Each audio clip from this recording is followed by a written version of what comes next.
बातमी जळगावातून आहे। जळगावमध्ये महायुतीत चांगल्या प्रकारे यश मिळवेल। शिंदे फडणवीस इकडे आले नाही तरी यश मिळेल। मोदींनी वेगवेगळे रिफॉर्म तयार केले, देशाचं आणि आपलं उत्पन्न वाढलं। रवींद्र चव्हाणांनी जळगावमध्ये हे वक्तव्य केलेलं आहे। जळगाव महानगरपालिका या सार्वत्रिक निवडणुकीच्या प्रचाराचा नारळ हा वाढवण्यासाठी मी इथे आलो होतो।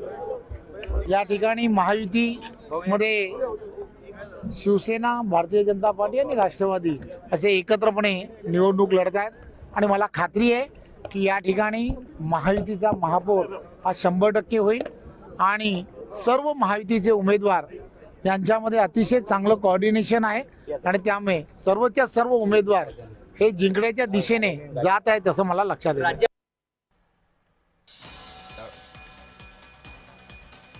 त्यामुळे देशाचं आणि आपलं उत्पन्न वाढलं असं रवींद्र चव्हाणांनी आता सांगितलं।